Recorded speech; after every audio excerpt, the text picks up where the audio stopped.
നമ്മളിപ്പോൾ ഒരു അണ്ടർപാസ് കാണാം. ഈ അണ്ടർപാസിൻ്റെ അടിയിലൂടെ പോകുന്നത് തിരൂരിൽ നിന്ന് എടപ്പാൾ ഭാഗത്തേക്ക് പോകുന്ന റോഡാണ്. പൊന്നാനി ഭാഗത്തു നിന്ന് കുറ്റിപ്പുറം ഭാഗത്തേക്ക് NH66 പോകുന്ന റൂട്ടാണിത്. NH66 കഴിഞ്ഞ വീഡിയോ എൻഡ് ചെയ്തത് ഇവിടുന്നാണ്. കൃത്യം ഇവിടുന്ന് തന്നെയാണ് അടുത്ത പുതിയ വീഡിയോ നമ്മൾ സ്റ്റാർട്ട് ചെയ്യുന്നത്. ഈ ഭാഗത്തു നിന്നും ഐങ്കലം വരെയുള്ള NH66 ഏറ്റവും പുതിയ വിശേഷങ്ങളാണ് ഇന്നത്തെ വീഡിയോയിൽ ഞാൻ നിങ്ങളുമായി പങ്കുവെക്കുന്നത്. എൻ്റെ വീഡിയോ ആരെങ്കിലും ആദ്യമായി കാണുന്നുണ്ടെങ്കിൽ അവർക്ക് വേണ്ടി ഞാൻ ഒരു കാര്യം പറയാം. ഒരു ഭാഗത്തു നിന്ന് സ്റ്റാർട്ട് ചെയ്തിട്ട് മറ്റൊരു ഭാഗത്ത് എൻഡ് ചെയ്യുന്നതിൻ്റെ ഇടയിൽ ഒരു ചെറിയൊരു സ്ഥലം പോലും മിസ് ചെയ്യാതായിരിക്കും നിങ്ങൾ കാണുന്നത്. നമ്മൾ നേരത്തെ കണ്ട അണ്ടർപാസ് കഴിഞ്ഞതിന് ശേഷം നമ്മൾ നേരെ ഇങ്ങനെ വന്നുകൊണ്ടിരിക്കുകയാണ്. ഈ ഭാഗത്തൊക്കെ നോക്കാം, ടാറിങ്ങിൻ്റെ വർക്കൊക്കെ കംപ്ലീറ്റ് ആയിട്ടുണ്ട്. നമ്മൾ കുറച്ച് ഉയരത്തിലൂടെയാണ് പോകുന്നത്. രണ്ട് സൈഡിലും സർവീസ് റോഡ് കുറച്ച് താഴത്തു കൂടെയാണ്. നമ്മൾ നേരെ പോകുന്നത് മറ്റൊരു അണ്ടർപാസിൻ്റെ മുകളിലേക്കാണ്. ഇതൊരു അപ്രോച്ച് റോഡാണ്. അണ്ടർപാസിൻ്റെ കോൺക്രീറ്റ് വർക്ക് കഴിഞ്ഞിട്ടുണ്ട്. പൊന്നാനി ഭാഗത്തുള്ള അണ്ടർപാസിൻ്റെ അപ്രോച്ച് റോഡിൻ്റെ വർക്ക് കംപ്ലീറ്റ് ആയിട്ടുണ്ട്. ഈ അണ്ടർപാസിൻ്റെ അടിയിലൂടെ പോകുന്നത് നടക്കാവ് നരിപ്പറമ്പ് റോഡാണ്. അണ്ടർപാസിൻ്റെ തൊട്ടടുത്തുള്ള സ്ഥലത്തൊക്കെ ഡ്രെയിനേജിൻ്റെ വർക്കാണ് നടന്നുകൊണ്ടിരിക്കുന്നത്.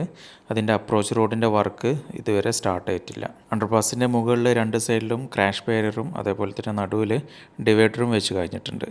നമ്മളിപ്പോൾ കണ്ടുകൊണ്ടിരിക്കുന്ന സ്ഥലത്ത് രണ്ട് സൈഡിലും സർവീസ് റോഡിൻ്റെ ടാറിങ്ങിൻ്റെ വർക്കാണ് കഴിഞ്ഞിട്ടുള്ളത്. അതിലൂടെ ഇതുവരെ വാഹനങ്ങൾ കടത്തി വിട്ടിട്ടില്ല. നിലവിലിപ്പോൾ വാഹനങ്ങൾ പോയിക്കൊണ്ടിരിക്കുന്നത് ആദ്യം ഉണ്ടായിരുന്ന ഹൈവേ കൂടെ തന്നെയാണ്. അണ്ടർപാസിൻ്റെ മുകളിലേക്ക് കണക്ട് ചെയ്യാൻ വേണ്ടിയിട്ട് ഇവിടെ ഒരു അപ്രോച്ച് റോഡാണ് വേണ്ടത്. അതിന് വേണ്ടിയിട്ടുള്ള സൈഡ് വാളിൻ്റെ വർക്കാണ് ഇവിടെ നടന്നുകൊണ്ടിരിക്കുന്നത്. അതിനുശേഷം അതിൻ്റെ ഉള്ളിൽ മണ്ണ് ഫില്ല് ചെയ്തിട്ട് അണ്ടർപാസിൻ്റെ മുകളിലേക്കൊരു റോഡ് ഉണ്ടാക്കണം. അതിൻ്റെ വർക്കിൻ്റെ ആരംഭഘട്ടമാണ് ഇവിടെ ഇപ്പോൾ നടന്നുകൊണ്ടിരിക്കുന്നത്. നമുക്കിവിടെ കാണാൻ പറ്റും, ഇവിടെയൊക്കെ സർവീസ് റോഡിൻ്റെ ടാറിങ് ഇപ്പോൾ കഴിഞ്ഞിട്ടുള്ളൂ. ഈ ഒരു റൂട്ടിൽ എനിക്ക് തോന്നുന്നത് സർവീസ് റോഡ് ഉണ്ടാക്കുന്നതാണ് കുറച്ചൊരു ബുദ്ധിമുട്ടുള്ള കാര്യം എന്നുള്ളത്.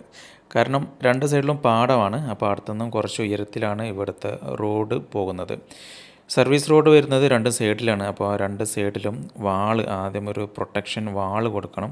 ഇല്ലാന്നുണ്ടെങ്കിൽ മണ്ണിടിഞ്ഞിട്ട് പാടത്തേക്ക് പോകാൻ സാധ്യതയുണ്ട്. അതുകൊണ്ട് ആദ്യം വാളിൻ്റെ കൺസ്ട്രക്ഷൻ കഴിഞ്ഞതിന് ശേഷം മാത്രമായിരിക്കും സർവീസ് റോഡിൻ്റെ വർക്ക് ഇവിടെ ഉണ്ടാവില്ല. അതുകൊണ്ട് സർവീസ് റോഡിൻ്റെ വർക്കാണ് ഇവിടെ ഇപ്പോൾ നിലവിൽ പെൻഡിങ്ങിലുള്ളത്. വീഡിയോ കണ്ടുകൊണ്ടിരിക്കുന്നതോടൊപ്പം ചാനൽ കൂടി ഒന്ന് സബ്സ്ക്രൈബ് ചെയ്യാൻ വേണ്ടി ശ്രമിക്കുക. നിങ്ങളുടെ സപ്പോർട്ട് ഉണ്ടെങ്കിൽ മാത്രമാണ് ഇതുപോലുള്ള വീഡിയോസ് നിങ്ങളുടെ മുമ്പിൽ എത്തിക്കാൻ എനിക്കൊരു പ്രചോദനമാവുകയുള്ളൂ എന്നുള്ളൊരു കാര്യം ഞാൻ നിങ്ങളെ ഒരിക്കൽ കൂടി ഓർമ്മിപ്പിക്കുകയാണ്. ഇവിടെ നമുക്ക് കാണാൻ പറ്റും ഡിവൈഡറിൻ്റെ വർക്കൊക്കെ കഴിഞ്ഞിട്ടുണ്ട്. അതേപോലെ തന്നെ രണ്ട് സൈഡിലും ടാറിങ്ങിൻ്റെ വർക്കും കഴിഞ്ഞിട്ടുണ്ട്. പക്ഷേ ഇപ്പോൾ വാഹനങ്ങൾ വന്നുകൊണ്ടിരിക്കുന്നത് റൈറ്റ് സൈഡിലൂടെ മാത്രമാണ്. ഇടതുവശത്ത് സർവീസ് റോഡിൻ്റെ വർക്കാണ് ഇപ്പോൾ പുരോഗമിച്ചു കൊണ്ടിരിക്കുന്നത്.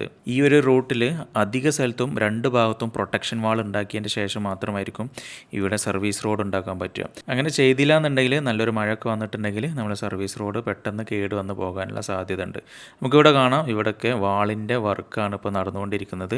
ഇപ്പോൾ അവർ മെയിനായിട്ട് ഫോക്കസ് ചെയ്യുന്നത് ഇടതുവശത്താണ്. എനിക്ക് തോന്നുന്നത് ഇടതുവശത്തെ വർക്ക് കഴിഞ്ഞതിന് ശേഷമായിരിക്കും മറ്റേ ഭാഗത്തുള്ള വർക്ക് അവർ തുടങ്ങുക. ഈ ഏരിയ നമ്മൾ ഗൂഗിൾ മാപ്പിലൊന്ന് എടുത്ത് നോക്കുകയാണെങ്കിൽ ഇവിടെ സ്കെയിൽ വരച്ച പോലെ അത്രയും സ്ട്രൈറ്റ് ആയിട്ടാണ് ഈ ഭാഗം വരുന്നത്. പുറത്ത് രാജ്യത്തൊക്കെ ഉള്ളതുപോലെ തന്നെ ഓവർ സ്പീഡിനുള്ള ക്യാമറ നമ്മുടെ നാട്ടിലും വെക്കേണ്ടി വരും. ഇല്ലാന്നുണ്ടെങ്കിൽ ഒരുപാട് ആക്സിഡൻറ്റുകൾ നമുക്ക് കാണേണ്ടതായിട്ട് വരും. നമ്മൾ നേരെ പോയിക്കൊണ്ടിരിക്കുന്നത് തവനൂർ ഭാഗത്തേക്കാണ്. നമ്മൾ മുമ്പിൽ നേരെ ഇവിടെ ഒരു കൾവെട്ട് കാണാം. ഇതിൻ്റെ വർക്ക് ഏകദേശം കഴിഞ്ഞിട്ടുണ്ട്. നേരെ നമ്മുടെ മുമ്പിൽ കാണാം, രണ്ട് സൈഡിലേക്കായിട്ട് ഡീവിയേറ്റ് ആയി പോകുന്നുണ്ട് സർവീസ് റോഡ്. നമ്മൾ നേരെ പോകുന്നത് അപ്രോച്ച് റോഡിൻ്റെ മുകളിലേക്കാണ്. ഇവിടെ മണ്ണിട്ട് ഫില്ല് ചെയ്തുകൊണ്ടിരിക്കുന്ന വർക്കാണ് ഇപ്പോൾ നടന്നുകൊണ്ടിരിക്കുന്നത്. ഇനിയും ഇവിടെ ഒരുപാട് മണ്ണിടാനുണ്ട്. അതിന് ശേഷം മെറ്റൽ വരും. എന്നിട്ടൊക്കെയാണ് ഇവിടെ ടാറിങ്ങിൻ്റെ പരിപാടിയൊക്കെ വരിക.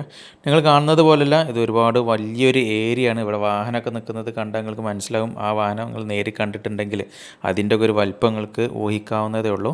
നമ്മൾ നേരെ എത്തിയിട്ടുള്ളത് ഐങ്കലം അണ്ടർപാസിൻ്റെ മുകളിലേക്കാണ്. ഇതിൻ്റെ അടിയിലൂടെയാണ് പഴയ NH17 പോകുന്നത്. ഇന്ന് നമ്മളിവിടെ വൈൻഡ് അപ്പ് ചെയ്യാണ്. തുടർന്നുള്ള ഭാഗം മറ്റൊരു എപ്പിസോഡിൽ കാണാം.